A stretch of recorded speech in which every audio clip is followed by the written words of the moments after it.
Okay, it has been 2 days since the questionable election, and Donald Trump has already announced that he is going to cut 100% of the funding to Ukraine.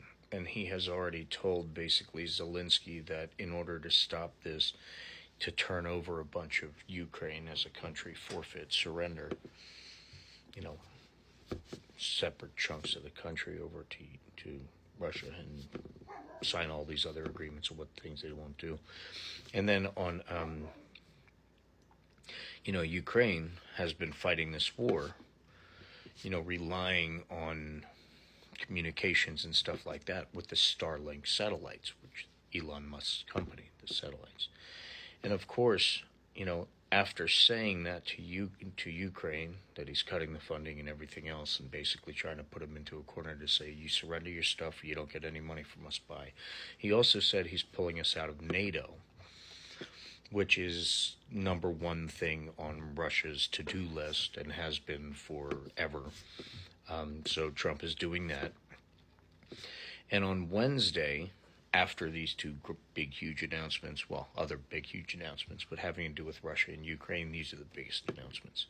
He actually had a direct phone call with Vladimir Putin, and the third party on the call was Elon Musk. As every other one of Donald Trump's meeting with Putin and Kim Jong-un and all the other people, no reporters, no recorders, no nothing were around, and he's not in office yet, and here's Musk, a private citizen with no appointment to government, sitting in on this meeting with Vladimir Putin after they've already threatened Ukraine, who relies on Elon Musk's satellites, to continue defending themselves against Vladimir Putin. And, Ukraine had to say that they weren't going to join NATO for like 50 years or something crazy like that. And not get any protection from the U.S. That's the deal on the table. And Elon Musk, Donald Trump, and Vladimir Putin had a conversation Wednesday, off the record.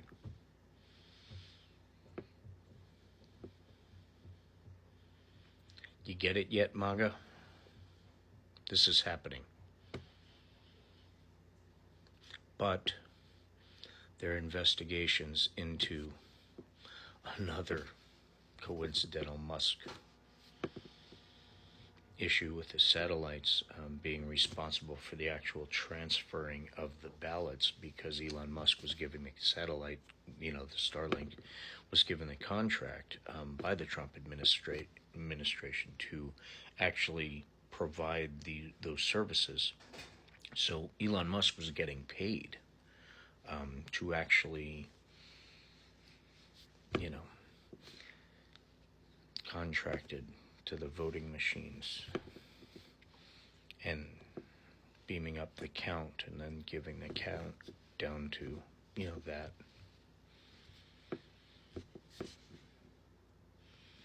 And how many people's votes didn't count? How many people are actually calling, finding out that their votes weren't tabulated, didn't count, even if they know they voted, or that they weren't registered?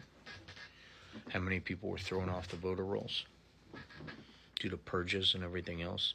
How much of this is going on? So yeah, Donald John Trump has a lot of real shady stuff lined up, and he's already enacting it. But he has to make it into the office first. Good thing that all of the crimes and stuff like that were committed in the process of this election are already being investigated by the same teams of investigators around the world from 2016 with the Russia investigation, the Mueller investigation, and then 2020 and all the things they did there.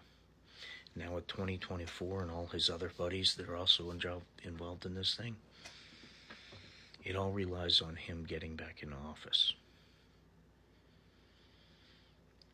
We got 72 days before that happens. The investigations are already going.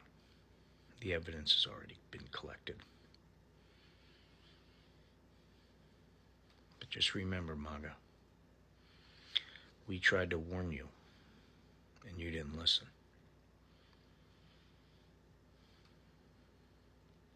Stay diligent, stay educated, and be kind, because we are all in this together.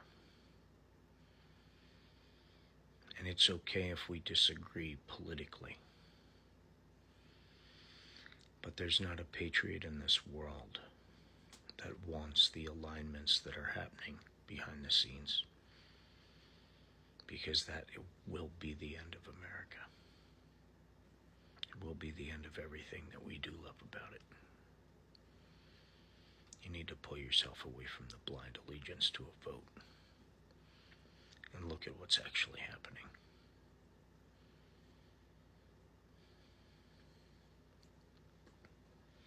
We're all in this together. God bless.